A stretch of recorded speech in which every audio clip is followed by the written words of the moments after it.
तैयार हो जाइए।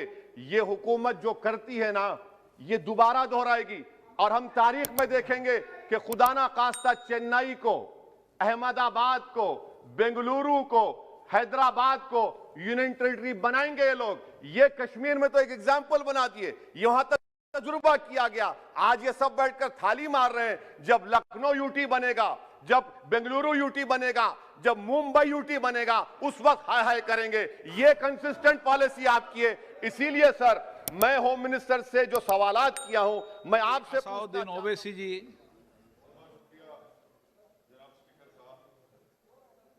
सर, मैं इस बिल की मुखालिफत में खड़ा हूं और इसलिए खड़ा हूं क्योंकि मेरा एक पार्टी का कंसिस्टेंट पोजीशन है कि जब इस हुकूमत ने दफ़ा 370 को अपनी ब्रूट मेजॉरिटी के ताकत की बुनियाद पर अनकॉन्स्टिट्यूशनल तरीके से उसको ख़त्म किया, मैंने उस वक्त कहा था कि ये कॉन्स्टिट्यूशनल ब्रीच है और मेरा ये कंटिन्यूस मौक़िफ़ है।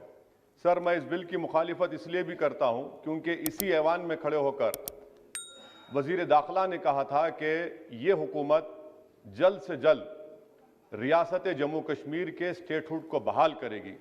आज आप उस अपने वादे से मुनहरिफ हो रहे हैं क्योंकि जब आप जम्मू कश्मीर केडर को एमगुट में मिला रहे हैं तो इससे आपकी नीयत का साफ इज़हार होता है कि आपने जो उस ऐवान को उस वक्त वादा किया था कि जम्मू कश्मीर की दोबारा रियासत को बहाल किया जाएगा, वो सच्चाई पर मुबनी नहीं था, वो सिर्फ महज अल्फाज थे या जुमले थे। तीसरी बात यह है कि सर, एक ऐसी रियासत जहां पर मुसलमान तनासुब में ज़्यादा हैं मगर पहले से अफसरशाही में उनका तनासुब बहुत कम था। मैं आपका आदाद शुमार आपके सामने रखता हूं सर। 24 सेक्रेटरी के पोस्ट हैं जिसमें से सिर्फ 5 कश्मीरी मुसलमान हैं। 58 IAS के पोस्ट में सिर्फ 12 मुसलमान हैं, यानी 17.24। 2011 की मरदमशुमारी के मुताबिक सर, जम्मू कश्मीर में 68.31 मुसलमानों की आबादी है और 28% हमारे हिंदू भाइयों की आबादी है। मगर अगर आप देखेंगे टायर 2 में सर, दूसरे दर्जे के 523 इंतजामी अफसरान, जिसे कश्मीरी एडमिनिस्ट्रेटिव ऑफिसर सर्विस कहते हैं, 220 यानी 523 में सिर्फ 220 यानी 42.6 कश्मीरी मुसलमान हैं। IPS में आ जाइए सर, 66 पोस्ट हैं जिसमें से सिर्फ 7 मुसलमान हैं। दूसरे दर्जे के अफसरान में 248 में 108 यानी 43.54% मुसलमान हैं। अब आप मुझे बताइए कि आप क्या करने जा रहे हैं। अच्छा सर, यहां पर यह कहा गया कि कश्मीर बड़ा बैकवर्ड है। कश्मीर का खित्ता बैकवर्ड नहीं है, ये आपकी गलतफहमी है और आपके जो दिमाग में जो फीड किया गया है वो नफरत की बुनियाद पर। सच्चाई यह है कि इस खित्ते में गुर्बत की सतह से नीचे का तनासुब 10.31 है और पूरे भारत में 21.92 है। मैं सरकार से जानना चाहता हूं कि आखिर आप कश्मीर की रियासत के स्टेटहुड को बहाल करेंगे, नहीं करेंगे।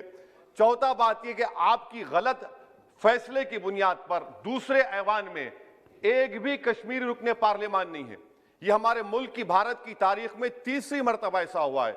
मेरा चौथा सवाल हुकूमत से यह है कि हम ये कहते हैं, ये आपका मानना सही है कि हमारे मुल्क में बाहर के दीगर ममालिक को मदाखलत करने की कोई जरूरत नहीं है, मगर आप उनको लेकर गए ना, आप तो यूरोपियन पार्लियामेंट के लोगों को लेकर गए। अब तीसरी मरतबा आप यूरोप के सफीरों को 16 फरवरी को खबर है कि आप लेकर जा रहे हैं।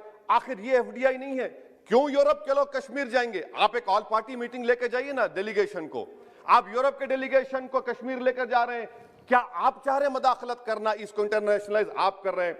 मैं वजीर दाखिला से पूछना चाहता हूं सर कि आखिर कितने बच्चे कश्मीर के आगरा की जेल में, बरेली की जेल में, अंबेडकर नगर की जेल में हैं?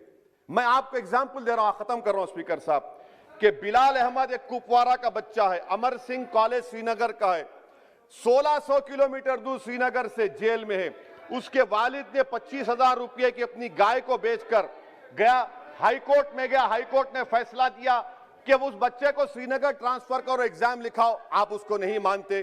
एक और फैयाज है बरेली के जेल में, इसको आपने बरेली के जेल में डाल दिया। उसके वालिद ने 35,000 रुपया का कर्जा लेकर गया।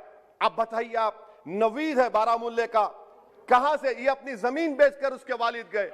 आखिर कितने बच्चे PSA के तहत जेल में हैं? आप उनको कब छोड़ेंगे? और मैं ये बड़ी आखिर में आपसे कह रहा हूं स्पीकर साहब कि यहां पर जितनी नाम निहाद सेकुलर पार्टियों ने हुकूमत के इस इक़दाम की तायीद की, तैयार हो जाइए। ये हुकूमत जो करती है ना, ये दोबारा दोहराएगी और हम तारीख में देखेंगे कि खुदा ना खास्ता चेन्नई को, अहमदाबाद को, बेंगलुरु को, हैदराबाद को यूनियन टेरिटरी बनाएंगे ये लोग। ये कश्मीर में तो एक एग्जाम्पल बना दिए, यहां तक तजुर्बा किया गया। आज ये सब बैठकर थाली मार रहे हैं। जब लखनऊ यूटी बनेगा, जब बेंगलुरु यूटी बनेगा, जब मुंबई यूटी बनेगा, उस वक्त हाय हाय करेंगे। ये कंसिस्टेंट पॉलिसी आपकी है। इसीलिए सर, मैं होम मिनिस्टर से जो सवालात किया हूं, मैं आपसे पूछना चाहता हूं, और ये 2G से 4G करके आपने एहसान नहीं किया, अमेरिका के दबाव में आपने किया। ब्रैड शर्मन से भारत के सफीर ने मिला, अमेरिका ने स्टेटमेंट दिया और आपने 2 दिन में 4G को बहाल कर दिया। आप इस मसले को इंटरनेशनलाइज कर रहे हैं, ये गलत है और इससे कश्मीरी अवाम का डिसएम्पावरमेंट होगा, एलिनेशन बढ़ेगा। शुक्रिया सर।